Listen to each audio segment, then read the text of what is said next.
The SMC Takumar 15mm f3.5 was first shown to the public as a prototype at Photokina back in 1972. At the time, this Takumar was marketed as the world's first distortion-free ultra-wide-angle lens. When it was first released on the market in 1974, it featured one aspherical element as part of its optical design. However, Pentax had to abandon this design since the aspherical element was too expensive to produce. Rumor has it that Pentax made only 400 of the lenses that feature the costly aspherical element. The letters SMC, seen here on the built-in metal lens hood, stand for super multi-coating.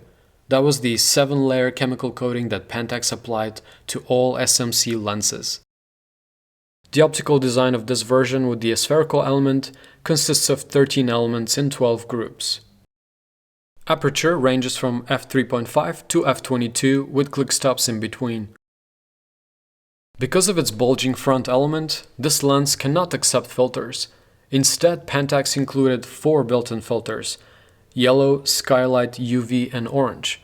When the 2 white dots are aligned, the lens uses a colorless filter.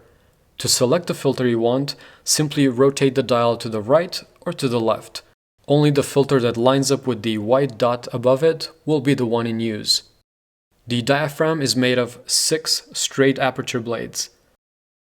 Focus throw is quite short, approximately 35 degrees. This lens weighs 558 grams.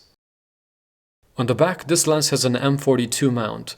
I use just a cheap M42 to NEX adapter in order to use it on my Sony camera. Minimum focusing distance from your subject to your film plane or sensor is 30 centimeters.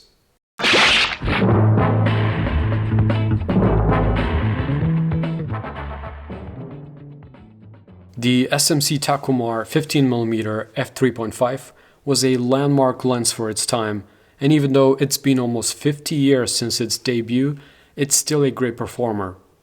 This lens does require more deliberate planning when it comes to composition, but it also gives a unique perspective of the world with its extremely wide field of view. This lens produces images that look very cinematic. Its colors, as could be expected from a multi-coated Takumar, are superb. They are vibrant and rich, with great saturation and contrast. Sharpness is very good in the center at f3.5 and improves greatly as you stop it down, reaching peak performance across the frame at f11. Since this lens has such a big front element and a small built-in lens hood, you can expect to have some flares if you're shooting towards the sun, but for the most part, flares are not an issue. There is some vignetting visible at f3.5, but that goes away as you stop the lens down to f8.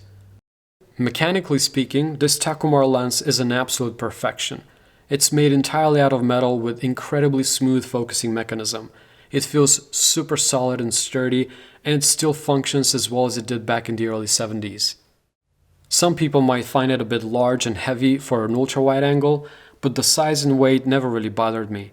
As with any vintage lens, this one also has a few imperfections that needs to be addressed. The first one is some green and magenta lateral chromatic aberrations, which become more apparent towards the edges of the frame and appear mostly in challenging situations. And the other issue, which will be of concern to people who want to use this lens for architecture or interior photography, is barrel distortion, as visible in this shot. But these are issues that could be fixed in post, and they do not diminish my appreciation for this amazing lens. The built-in filters that Pentax included with this lens were meant to be used with film, but on digital I was mainly shooting with the colorless filter. However, I did try the yellow and orange filters, since I was curious how they perform, and I really liked them. Here's the yellow filter with its pleasing hue, and here's the same shot with the orange filter. After I took this shot, I immediately thought of the desert scene from Blade Runner 2049. Here's a little clip from that scene. And finally, here's what this lens can do on video. This Takumar is quite rare and demands crazy prices sometimes, but if you want a vintage optic with an extremely wide field of view, without the warping of a fisheye, this one is definitely one of the best. It is without a doubt a specialized lens for a specific look, but if that's the look you need for your project, you can't go wrong with the SMC Takumar 15mm f3.5. Thanks so much for watching, and I'll see you next time here at Vintage Optics.